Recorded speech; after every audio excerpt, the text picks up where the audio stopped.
Namun sayang sekali ayah bunda, dengan maraknya apa yang terjadi sekarang ini, yaitu minimnya peran ayah di dalam rumah tangga atau di dalam keluarga, akhirnya banyak anak laki-laki yang tumbuh berjiwa parents hebat, mempersiapkan generasi sehat akal, sehat mental. Halo, assalamualaikum ayah bunda, parents hebat yang ada di rumah. Sudah lelahkah anak kita? Sudah kuatkah anak laki-laki kita? Nah, apa nih yang dimaksud kuat? Hari ini kita akan berdiskusi tentang anak laki-laki kita dan juga bagaimana tugas suami kita untuk melaki-lakikan anak laki-laki. Tetap di Parents Hebat ya bun. Kita siapkan generasi sehat akal, sehat mental, cerdas akal, cerdas mental bersama Parents Hebat. Ayah bunda, mengapa anak laki-laki kita harus laki-laki? Tahu sendiri kan ya bun, di zaman sekarang nih banyak anak laki-laki yang nggak laki-laki, dan juga ada juga anak yang perempuan nggak perempuan. Nah oleh karena itu kita harus kembalikan kepada fitrahnya.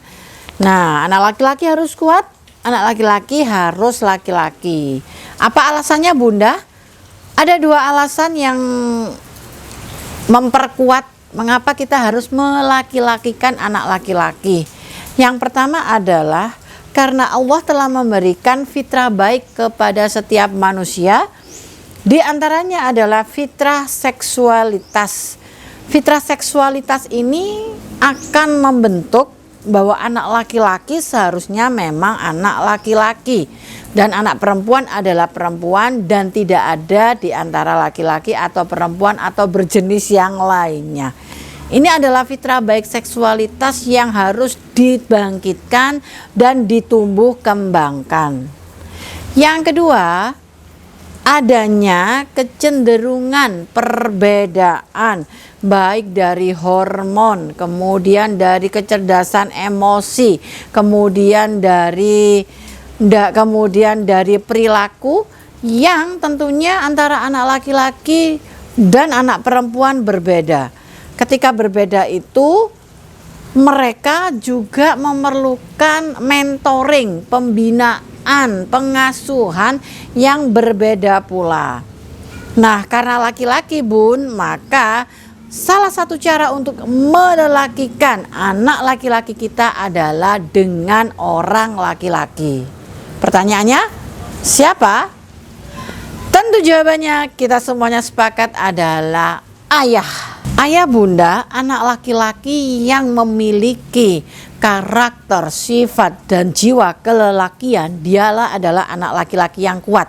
Tentunya ini memerlukan pengasuhan, tentunya ini memerlukan bimbingan pendidikan yang kuat. Karena memang laki-laki, maka dibutuhkan laki-laki yang terlibat di dalamnya, yaitu ayah. Namun sayang sekali ayah bunda, dengan maraknya apa yang terjadi sekarang ini, yaitu minimnya peran ayah di dalam rumah tangga atau di dalam keluarga, akhirnya banyak anak laki-laki yang tumbuh berjiwa rapuh, yang tidak kuat. Apa ciri anak laki-laki yang tumbuh tanpa bimbingan didikan ayah? Apa ciri anak-anak laki-laki yang lemah dan rapuh?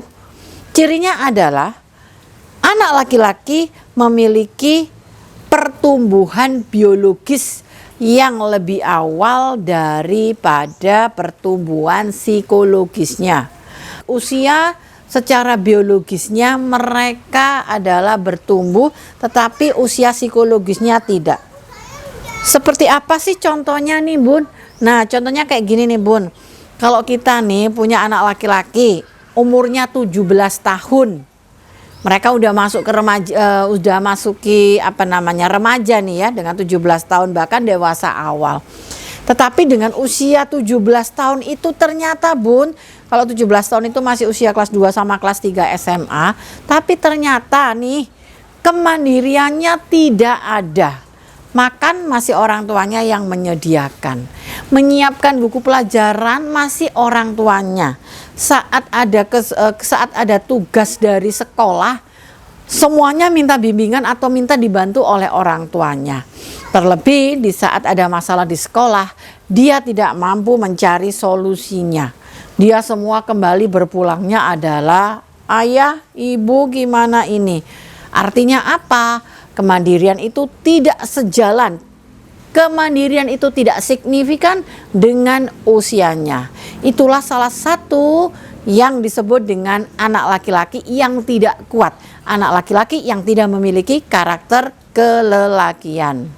Lalu apa dampak yang akan terjadi atau dampak yang akan muncul jika anak laki-laki tidak dilaki-lakikan? Artinya mereka tidak muncul karakter kelelakiannya dan tentunya tidak menjadi lelaki yang kuat. Yang pertama adalah akan terjadi masalah mental atau mental disorder, di mana mereka tidak akan mampu survive hidup di masyarakat. Masyarakat terkecilnya adalah lingkungan sekolah. Mereka tidak akan mampu mencari solusi atas permasalahan yang dihadapi.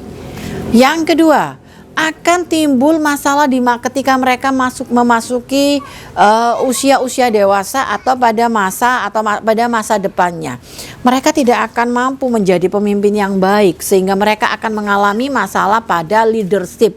Mereka akan kurang mampu membangun sosialitas, membangun komunikasi dengan sosialnya.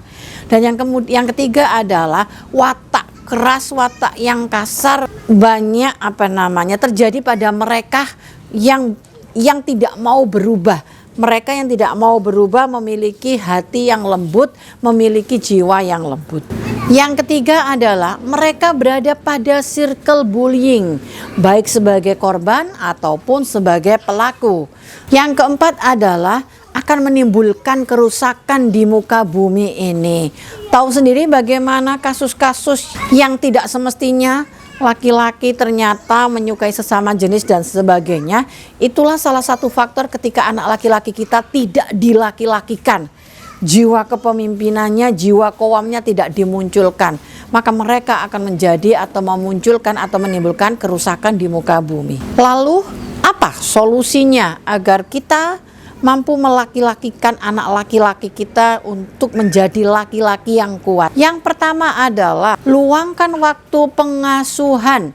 Luangkan waktu pengasuhan utamanya untuk anak laki-laki, yaitu peran ayah di usia sentral 7 hingga 14 tahun.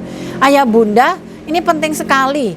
Penting sekali, catat, penting. Kehadiran ayah sangat berarti, sangat dibutuhkan untuk anak laki-laki kita di usia 7 hingga 14 tahun. Di mana stimulasi kelelakian itu akan muncul.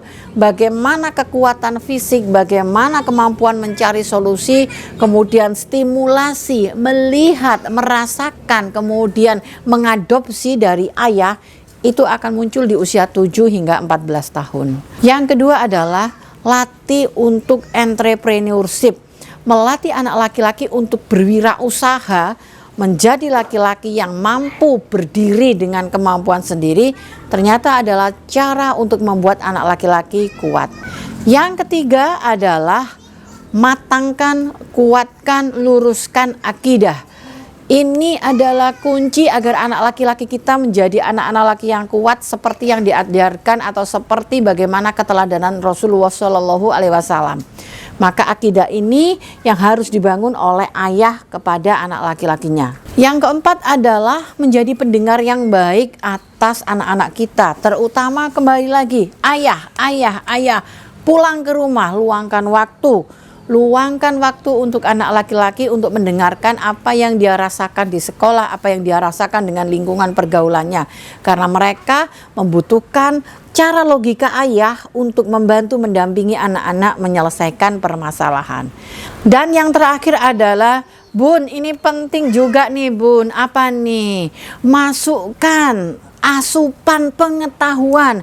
Anak kita tidak hanya butuh ilmu tentang pelajaran yang ada di sekolah ya Bun. Ingat ya Bun, terutama yang laki-laki, mereka haus akan pengetahuan, mereka haus akan knowledge.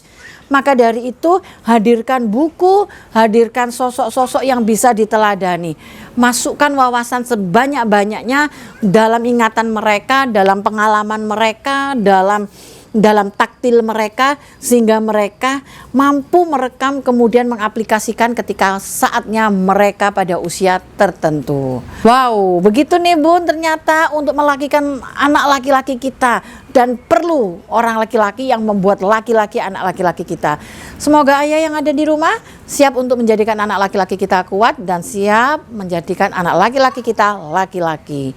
Semoga bermanfaat. Salam parents hebat.